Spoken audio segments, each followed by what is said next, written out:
pong muli, mapagpalang araw sa bawat isa sa atin. Ayan, so, kamusta po kayo? Ayan, patuloy na dalangin natin ang pag-ingat ng Diyos sa bawat isa sa atin. No? At medyo matagal-tagal pa po yata ang ating mainit-init na panahon. Ano? So, sabi nila, ay nag-uumpisa pa lang yata daw. Ano? So, yan. Panalangin natin na sana may hindi na masyadong humaba o tumagal yung init. Ano? Dahil talagang marami na pong naapektuhan. Okay. So, ngayon po ay magpapatuloy tayo sa ating pong pag-aaral sa kalat po ng Santiago. Okay? James chapter 4, verse 3. Okay? 3 to 5 ang ating pong pag-aaral ng pagbubulayan sa araw na ito. Sabi po dyan, verse 3, at humingi man kayo, wala rin kayong matatanggap sapagat masama ang inyong layunin. Humihingi kayo upang gamitin sa kalayawan. Mga taksir, hindi ba rin nyo alam na kapag kinaibigan ninyo ang sanlibutan ay kinakaaway naman ninyo ang Diyos? Kaya't sino mang nagnanais na maging kaibigan ng sanlibutan ay kaaway ng Diyos. Bakit naman, baka naman, ang akala ninyo ay walang kabuluhan ang nasasaad sa kasulatan na napakarubdob ang pag-ibig ng Diyos sa Espiritong ibinigay niya sa atin at ayaw niya na may kaagaw sa ating pag-ibig. Yan. So, ang atin pong pag-uusapan sa araw na ito ay ang pagnanasa sa mga bagay na pangsanlibutan. Okay? Pagnanasa sa mga bagay na pangsanlibutan. Okay. So, kagaya po ng ating napag-aralan, no, nung una, na patungkol sa pagnanasa at pag-iimbot. Okay? Ito yung mga bagay na nagtutulak sa tao para lumayo sa Diyos. Ano? Pag-iimbot, pagnanasa. So, minsan kasi, dahil kapag nakikita natin ang mundo, ang daigdig po ay napaka-unfair. Hindi po patas ang daigdig. Hindi po patas ang mundo. So kaya po, pag nakikita natin, pag inahambi natin natin sarili sa iba, sobrang layo ng buhay natin sa iba. Samantalang tayo, naglilingkod ng tapat, nagsiserve sa Panginoon, nananampalataya, naglilingkod, pumupunta, dumadalo sa mga gawain. Pero kung titingnan natin, ihambing natin ang ating buhay sa iba, na walang Diyos, na walang panahon sa Diyos, hindi paminsan-minsan na lang ang nakakasilip ng simbahan. Pero mas mayaman o mas maunlad, mas maganda ang buhay kung titingnan natin, no? Mas maganda at mas maunlad ang buhay nila kaysa sa atin na naglilingkod sa Diyos. Okay? So kaya ang mga tao na nahuhumaling sa mga bagay sa daigdig na ito ay lumalayo sa Diyos at bumabaling at nababaling ang kanilang isipan, ang kanilang puso at ang kanilang panahon sa mundo at sa daigdig at sa sanlibutan na magagandang alok at mga aliw na ibinibigay ng daigdig. Okay. So, pagnanasa sa mga bagay na pansanlibutan. Okay. Yun, no? Yung pagnanasa o pag-iimbot. Okay? So, tapos ang sabi niyan sa verse 3, humingi man kayo, wala kayong matatanggap sapagkat masama ang inyong layunin. Humihingi kayo upang gamitin sa kalayawan. No? Yung pong salitang kalayawan dyan is worldly or lust. Ang sabi kay King James pa din ay lust o pagnanasa. Worldly desire. Okay? So pagnanasa sa mga bagay na pansanlibutan. Okay? Sa halip sa mga bagay na para sa Diyos ay nahuhumaling ang tao sa mga bagay na pansanlibutan. O kaya naman ay mas pinibigyan nila ng a greater value yung worldly pleasure, yung worldly desire. No, mas binibigyan nila ng mas mataas na halaga ang kalayawan sa daigdig kaysa sa mga bagay sa Panginoon. Okay? So, yun po ang pagnanasa sa mga bagay na pansanlibutan. Okay, so ito po ay paalala sa atin. At ano ang tawag ng Biblia, ng talatang ito sa mga taong nahuhumaling sa mga bagay na pangsanlibutan? Yung salitang pagnanasa at pag-iimpot. Ayon sa mga pag-aaral, yun pong pag-iimpot ay idolatry. Okay? So, pagnanasa sa mga bagay na pangsanlibutan is idolatrous. Okay? Idolatrous. Okay. So, pagnanasa sa mga bagay na pangsanlibutan ay pagsamba sa Diyos-Diyosan. Okay. So, paalala po ito sa atin. Bakit po? Kasi, pagka sinabi pong idolatry o idolatrous ay hindi lang ito nakabatay o yung pong pagsamba sa Diyos-Diyosan ay hindi lang sa mga bagay na ginagawa ng tao na lumuluhod sa mga rebulto, lumuluhod o sumasamba sa mga puno o sa mga bagay na sa sanlibutan. No, yung kagaya ng sabi ng Diyos, huwag kayong lilikha, huwag kayong sasamba sa ibang Diyos-Diyosan, huwag kayong lilikha, anumang hugis, anumang anyo, sabi ng Panginoon. Okay.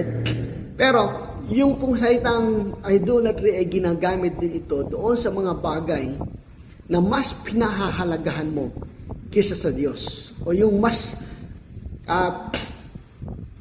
binibigyan mo ng atensyon o mas binubuhusan mo ng panahon kisa sa Diyos, that is idolatry. So, ginagamit yung talatang yan, yung pagnanasa at pag-iimpot sa mga bagay na sa sanlibutan ito, yung pagmamahal, yung pag-focus ng tao sa daigdig at pangsanlibutang mga bagay. That is idolatrous. Yan po ay pagsamba sa Diyos-Diyosan. Yung mga bagay na, alam po, yung maging sarili natin, ginagawa natin Diyos na yan eh. Yung gusto mo, yung sarili mo lang. Yung salitang, kahit anong mangyari, gusto ko. No? Kahit anong mangyari, kailangan makuha ko. That's idolatry. Okay, so, ang salita dyan, yung pagmamahal, po ipaalala sa atin, yung pagmamahal ng sobra sa sanlibutan ito, kaysa sa Diyos. That is idolatrous. Umihingi kayo, pero hindi nyo makakaptan. At, dahil masama ang inyong hangarin, humihingi kayo para gamitin sa kalayawan. Humihingi kayo para magamitin sa kalayawan. Yung salita dyan, kalayawan ay sa sanlibutan. Para matanyag ka, o kaya naman ay kasi, the more na nakafocus tayo sa mundo, sa daigdig, makikita natin talaga na hindi patas ang daigdig at mapapansin natin na talagang marami tayong kulang, marami tayong kakulangan, marami tayong hindi nakukuha, na nakukuha ng daigdig at madaling makuha ng sanlibutan.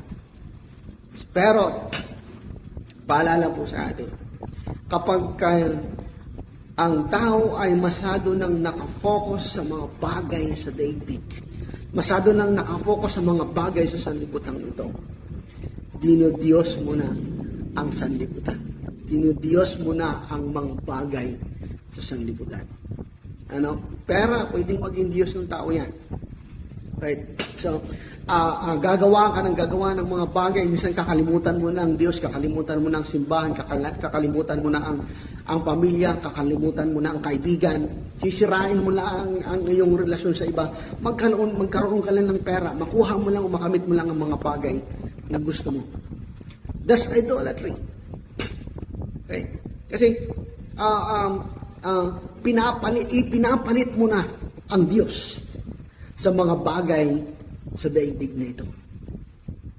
So, paalala po sa atin. Okay? So, pagmamahal, pagbibigay ng panahon sa mga bagay sa sanlibutan, pagnanasa ng mga bagay sa sanlibutan is idolatrous. Okay? So, again, paalala po sa atin, hindi ho masamang magnasa ng mga bagay sa daigdig. Gusto naman po natin yan. Bakit hindi? Diba? Yung mga bagay na wala sa atin, gusto nating makamit. Why not? Pero kung yan ay maglalayo sa iyo sa Diyos, kung yan ay magsisira ng iyong relasyon sa Diyos, o maglalayo, mawawala ka sa focus mo sa pag-serve, sa paglilingkod, sa pananampalataya mo sa Panginoon, hindi yan kalooban ng Diyos. Kung yung mga bagay na dinidesire mo sa iyong sarili ay magamit mo lang sa sanlibutan, sa kalayawan, wala yung kabuluhan. No, ang sabi ng Panginoon, makamit mo man ang lahat ng mga bagay sa mundong ito. Kung wala ang Panginoon sa iyo, wala rin kabuluhan yan. Kasi lahat ng mga bagay nito, pansamantala lang ang bagay sa sanlibutan. Kaya po, mayroon man tayong naising sa buhay natin na yun yung mas mapalapit tayo sa Panginoon. Ahanin mo ang mga bagay sa daigdig na ito kung mapapalayo ka naman sa Diyos. Masayahan tayo sa mga bagay na meron sa atin at mag-desire ng mga bagay na gusto pa natin kasama ang Panginoon. Di ba? Mas masaya, mas masarap na magmitihi ka, mag-desire ka ng mga bagay sa daigdig na ito, mga bagay na gusto mong makamit ng kasama ang Panginoon. Kaysa wala sa Panginoon, kaysa mapalayo ka sa Panginoon. Yun ang nakakalungkot. Okay, paalala po sa atin ito, no, sa lahat po ng nakikinig at nanonood, please, kapag yung mga ginagawa mong mga bagay ay mapapalayo ka sa Diyos, o pag yung mga bagay na kinahuhumalingan mo sa sanlibutan ito ay maglalayo sa iyo sa Diyos, that's idolatry. Please, paalala po sa atin. Huwag nawa itong mangyari sa atin. Ano po? Kasi ito ay paalala ni James sa mga mananampalataya. And of course, sa lahat po ng mga naabot at ng misaheng ito, paalala po sa atin, huwag ninyong kalimutan na mayroong Diyos. Huwag ninyong sabihin yung lakas ninyo, yung pleasure, yung lahat na nakakamit niyo galing sa inyo. Hindi po totoo yun. Kaya ka nakakapagtrabaho diyan dahil yan galing sa Diyos. Kaya ka nagkakaroon, kaya ka gumagawa, kaya ka pabuhay. Yan, hindi yan dahil sa magaling ka mag-exercise. No? Hindi dahil sa sobrang ingat sa katawan. Hindi dahil mayroong Diyos nakakaalam ng ikabubuti mo. Ano po? So, paalala po sa atin. And, so, mabigat-bigat po ito. Habang pinag-aaralan ko po ito, humingi ako ng tulong sa Panginoon. Ito siya tulong ng mga nababasa ko din. Kaya paano ko ipapaliwanag, yung mga bagay na ito, pero salamat sa Diyos. Sa kanyang tulong, at sa mga tulong din ng mga komentaris at mga nababasa ko rin po. Okay, so, pagdanasa sa mga bagay sa sanlibutan, that is idolatrous, and next is adulterous.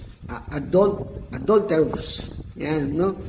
Yun palang pagmamahal o pagnanasa sa mga bagay sa sanlibutan, yan pala ay pangalunya.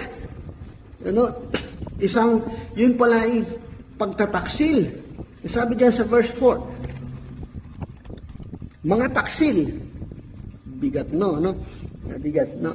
Hindi ba ninyo alam na kapag kinaibigan ninyo ang sanlibutan, ay kinakaaway naman ninyo ang Diyos? Kaya't sino mang nagnanais na maging kaibigan ng sanlibutan ay kaaway ng Diyos. Baka naman, akala ninyo yung walang kabuluhan ang nasusad sa kasulatan na napakarugdob ng pag-ibig ng Diyos sa Espiritu ng binigay niya sa atin. At ayaw niyang may kaagaw sa ating pag-ibig. Yan, na God is a jealous God. Okay? Sabi diyan sa ginamit diyan ng mga taksil, yun palang pagmamahal o pagnanasa sa mga bagay na pansanlibutan ay isang pagtataksil sa Diyos. Okay? Again, paalala ko po, hindi ho masamang mag-desire ng mga bagay sa sanlibutan ito. Pero kapag yan ay ipinalit mo na sa Diyos, that's idolatry, that's adultery. Sabi ng Panginoon, ang sabi ng talata, ng mga taksil. Di ba ninyo inaalam na kapag kinakaibigan nyo ang sanlibutan ay kinakalaban nyo ang Diyos? Napakabigat pong kalaban ng Diyos. Alam naman po natin yun. Ang hirap kalaban ng Diyos. At kapag ang Diyos ang kalaban mo, ay hindi ka mananalo kahit kahit sino. Kahit ano pang gawin mo, hindi ka mananalo kapag ang Diyos ang kalaban mo. Di ba? Pero sabi nga, kapag ang Diyos ang kakampi mo, ay hindi ka naman matatalo. Okay? Pero, ang sabi ng mga taksil, hindi pa ninyo lang kapag minamahal mo, iniibig mo ang sanlibutan, ay kinakalaban mo ang Diyos. Okay. No? So, paalala po sa atin ito. Paalala, please, mabigat po ito. Ang tunay, pag pinag-aaralan ko, nabibigatan po ako. Ang bigat na aking pakaramdam kasi ganun pala kabigat yun. Ganun palang, hindi ko alam bakit ako naiiyak, hindi ko alam. Pero nabibigatan ako sobra doon sa verse na yun. Minsan hindi natin napapansin. Ang bigat pala ng ibig sabihin nun, no? Yung mga bagay na minimithi mo na pangsanlibutan, na minsan nakakalungkot ka lang kasi ang daming tao, ganun ang ginagawa, na nakakalimutan na nila ang Diyos dahil sa mga bagay sa daigdig. At nakakalungkot lang, hoping, praying, nawa ay ma-realize ng mga tao na hindi nila napapansin, napapaltan na nila ang Diyos. At nagiging idolatrous na sila. Nagiging sumasamba na sila sa Diyos ang sinasamba na nila ang daigdig. Sinasamba na nila ang mga bagay sa daigdig na ito. At nagiging taksil sila sa Diyos. So, paalala sa atin ito, kahit tayo, baka naging taksil na rin tayo sa Diyos dahil sa mga bagay sa sanlibutan ito. Hindi ko mapigilan ng sarili ko. Habang binabasa ko, sobrang bigat. Nabibigatan po ako. Hindi ko alam kung bakit. So, hindi ba ninyo alam kung nakapag kinakaibigan o kinakaaway, na kapag kinaibigan ninyo ang sanlibutan ay kinakaaway naman ninyo ang Diyos. Hirap kaaway ng Diyos. Pero ang tao, mas pinipili ang baliwalay ng Diyos para lang sa pangsarili, para lang makamit yung kanilang mga gusto. Okay. So, kaya sino mang nagnanais na maging kaibigan ng sanlibutan ay kaaway ng Diyos. Bagamat tayo po ay nasa sanlibutan pa din, pero hindi po tayo taga-sanlibutan. Yung mga bagay sa daigdig na ito, pansamantala lang lahat ng mga bagay na yan. Yung nakikita natin sa paligid, kung papansin na natin, sobrang lamang ng tao sa atin. Sobrang laki ng agwat ng iba, ng buhay ng iba. Kisa sa atin, tayo na naglilingkod at naglaan ng buhay sa Panginoon. Mas maunlad at mas mayaman o mas maganda ang buhay ng ibang tao. Pero ang sabi ng Biblia, ang lahat ng mga bagay na ito sa daigdig ay pansamantala lang. Matatapos ang lahat ng mga bagay. Yung lahat ng kinakukumalingan ng tao, lahat ng kinakukumalingan ng tao sa daigdig na ito ay mapapara, matatapos, mauubos at matutubok at hindi mo yan mapapakinabangan. Maaaring mapakinabangan mo habang ikaw pa ay buhay pa. Pero kapag wala ka sa Panginoon, walang kabuluhan ng buhay. Totoo po yun.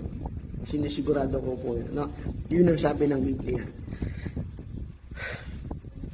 Pero kapag minahal mo ang Diyos, hindi ka magsisisi. Pag naglingkod ka sa Panginoon, hindi ka magsisisi. Hindi mawawala ng kabuluhan ang iyong paglilingkod sa Panginoon. Kahit pa, kung ihahambing natin ang mundo, again, paalala po, huwag nating masyadong kumparahin ang ating sarili at ang ating buhay sa daigdig. Kasi po, hindi po patas ang daigdig. Pero kapag sa Panginoon ka naglingkod, ang serve, ay hindi ka pababayaan ng Panginoon. Dahil ang Diyos, iba kong magmahal. Yan. Kapag minahal mo ang sanlibutan, mamahalin ka lang yan hanggat kaya mo pa, hanggat mayroon ka. Pero pag wala ka na, hindi ka na mamahalin ng sanlibutan. Pero pag sa Diyos, pag minahal mo ang Diyos, hindi ka mawawala. Kapag minahal mo ang Diyos, hindi ka pababayaan. Kahit na anumang mangyari, magkagulo man ng daigdig, matapos man ng daigdig, magkagulo man, magkagera, magtuloy-tuloy man ang init ng panahong ito, magkaubusan man ng pagkain, hanggat may Diyos ka, hindi ka mawawalan. Okay? So kaya po, mas ilaan natin ang ating buhay at panahon, paalala po sa atin, mas ilaan natin ang ating buhay at panahon sa paglilingkod sa Panginoon. This is the time na mas lalo tayong tuminit sa paglilingkod sa Panginoon kaysa sa mga bagay o kaysa sa mahumaling sa mga bagay sa daigdig na ito. Pagkat ang Diyos ay napakarugdog ng pag-ibig ng Diyos sa atin. Okay? Ayaw niya, yan, sabi sa verse 4, at sapagkat ang sabi ng kasulatan ng Diyos ay, yan, napakarugdog ng pag-ibig ng Diyos sa Espiritong ibinigay niya sa atin at ayaw niyang may kaagaw sa ating pag-ibig. Ayaw niyang may kaagaw. Ano po? So, paalala po ito sa atin. No? At dumadalangin po ako na nawa sa atin po bilang mga naglilingkod sa Panginoon. Huwag nating hinayangan ang mga bagay sa daigdig nito at huwag tayong panghinaan ng loob at huwag manghinawa sa paglingkod sa Panginoon. Ano po, saglit po tayo manalangin. Aming Diyos, nagpapasalamat po kami, Panginoon, dahil mas pinili namin na maglingkod sa inyo. Mas pinili namin, Panginoon, na ilaan ang aming buhay at panahon sa paglilingkod sa inyo kaysa sa mga bagay na inaalok ng daigdig na ito. Panginoon, salamat po. Humihingi din po kami ng tawad sa mga bagay, Panginoon, na nagagawa namin na minsan hindi po namin alam, hindi po namin napapansin. Kami pala ay lumalayo na sa inyo. Kami pala ay nakakagawa na ng aming mga Diyos sa aming mga sarili at nagsanlibutan. Kami pala ay naging taksil sa inyo dahil sa mga bagay na ipinapalit namin sa inyo. Kasi mas pinahalagahan namin ang mga bagay sa daigdig na ito kaysa sa inyo. Mas minamahal namin ang mga bagay sa daigdig na ito kaysa sa inyo. Panginoon, patawarin mo po. Dalahin ko po na lahat ng mga tao, buksan mo po ang puso, buksan mo po ang isip ng mga tao na makakapakinig at makaabot ng mensahe nito. Makita nila ang katotohanan ito, Panginoon, sa kanilang mga buhay. Panginoon, narito kami at handang mag-serve, handang maglingkod, Panginoon, sa inyo. At iwan ang mga bagay sa daigdig na ito para sa inyo, Panginoon. Huwag mo kaming pababayaan. Huwag mo kaming lalagpasan, Panginoon. The more na kami ay naglilingkod, the more na kami ay naglaan ng buhay at panahon at oras, Panginoon, sa inyo, huwag mong pababayaan ang aming buhay, huwag mong pababayaan ang aming mahal sa buhay. Kalingayin po kami. Panginoon, Lord, mahal ka po namin. Turuan mo po kami na mas lalong mahalin kayo higit sa mga bagay sa daigdig na ito. Salamat, Panginoon. Salamat, Ama, sa pagmamahal. Salamat, Banal na Espiritu, sa inyong paglilinis at pagtutungid ng aming mga buhay. Salamat, Panginoon sa Kristo, sa inyong pinapos ng trabaho, sa inyong kapurihan at kaluwalhatian sa pangalan ng Diyos. Amen. And amen. Salamat sa Panginoon and God bless us all.